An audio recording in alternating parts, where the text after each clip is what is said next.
इधर यूपी में धर्मांतरण रोकथाम के लिए तैयारी की जा रही है। मेडिकल कॉलेजों में बनेगा धर्मांतरण रोकथाम सेल।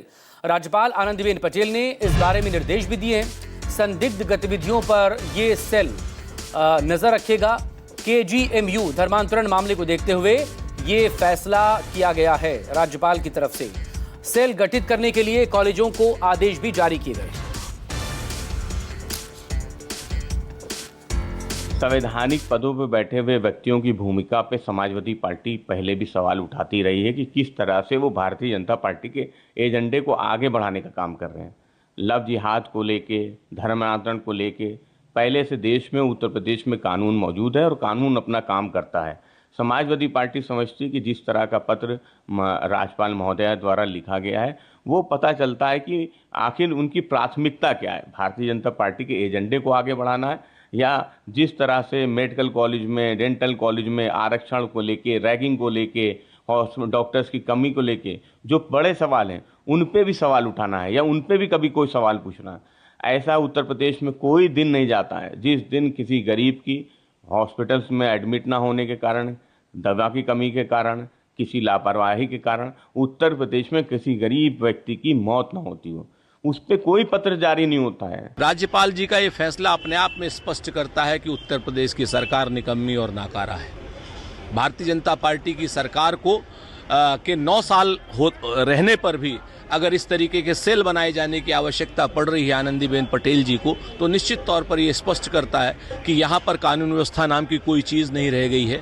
राज्यपाल जी को भी उत्तर प्रदेश की भारतीय जनता पार्टी की सरकार की कानून व्यवस्था पर यकीन नहीं रह गया। राज्यपाल जी को चाहिए कि ऐसी रिपोर्ट राष्ट्रपति महोदय को भेजें और इस सरकार को बर्खास्त करें। जबरन जिस तरीके से धर्मांतरण की बात है, तो मैं समझता हूँ इस्लाम इसकी मजम्मत भी करता है और इस्लाम में इसकी कोई परमिशन भी नहीं है कि इस तरीके से हो।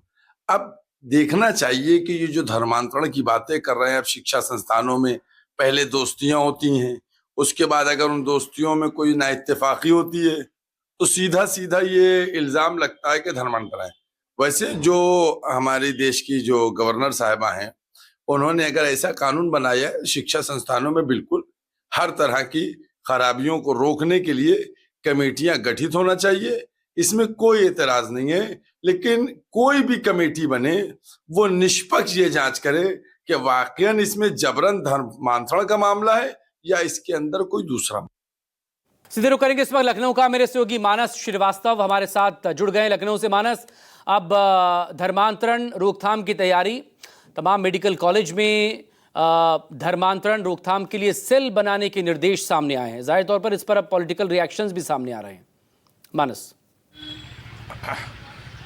देखिए, उत्तर प्रदेश के विश्वविद्यालयों में और कॉलेजों में ड्रेस कोड लागू करने का जो आदेश था, देखा था हमने उस पर किस तरीके की सियासत हुई थी और ये कहा गया था कि एक खास वर्ग को टारगेट किया जा रहा है, यानी जो लोग पर्दानशी हैं, जो बुर्का पहनती हैं, एक तरीके से उनको टारगेट करने की बात कही गई थी, या कुछ दूसरे पहनावों पर ये एक सियासत शुरू हुई थी जो इससे पहले शैक्षणिक संस्थानों में इस तरीके से कभी चर्चाएं नहीं होती थी। अब ये दूसरा मसला है जिसमें सीधे सीधे मेडिकल संस्थानों में धर्मांतरण रोकथाम सेल को गठित करने का एक निर्देश जारी किया गया है। और अब ये कहा जा रहा है कि दरअसल योगी सरकार जो है वो किसी न किसी तरीके से अपने एजेंडे को, हिंदुत्व के एजेंडे को आगे बढ़ाने के लिए इस तरीके के फैसले ले रही है। लेकिन इसके पीछे की कुछ नज़ीर हैं, जैसे कि उत्तर प्रदेश में जो लखनऊ में जो किंग जॉर्ज मेडिकल यूनिवर्सिटी है, वहाँ पर एक मामला धर्मांतरण का आया था जिसमें बहुत काफ़ी बवाल हुआ और उसके बाद उसके तार जुड़ते जुड़ते तमाम दूसरे मेडिकल संस्थानों तक पहुँचे। तो ये कहीं ना कहीं अगर देखा जाए तो उसको आधार बना करके एक तरीके से ये कानून जो है ये जो फैसला लिया गया कि जिसमें ये कहा गया कि धर्मांतरण सेल, रोकथाम सेल का गठन किया जाए। लेकिन यहाँ पर विपक्ष जो सवाल उठा रहा है उसकी बात भी ये जायज़ है कि शैक्षणिक संस्थानों में इस तरीके का माहौल नहीं होना चाहिए, क्योंकि लव जिहाद हो चाहे धर्मांतरण हो, इसको लेकर के पहले से कानून मौजूद है और उसको लेकर के अगर उस कानून के ज़रिए भी ये इम्प्लीमेंट किया जा सकता है अगर कहीं इस तरीके की घटनाएं आती हैं। लेकिन ख़ास तौर से अगर इस तरीके के सेल गठित किए जाएंगे मेडिकल संस्थानों में तो कहीं ना कहीं एक दूरी, एक खाई जो है वो और बढ़ेगी, इस तरीके से विपक्ष भी कह रहा है। हालांकि देखिए, इसमें 2 मसले हैं। एक धड़ा है जो ये कह रहा है कि इससे पहले तमाम सारी ऐसी घटनाएं हुई हैं जिनको रोकने के लिए इस तरीके के सेल का गठन बेहद ज़रूरी है, ताकि मेडिकल संस्थानों में, शैक्षणिक संस्थानों में माहौल बेहतर बनाया जा सके।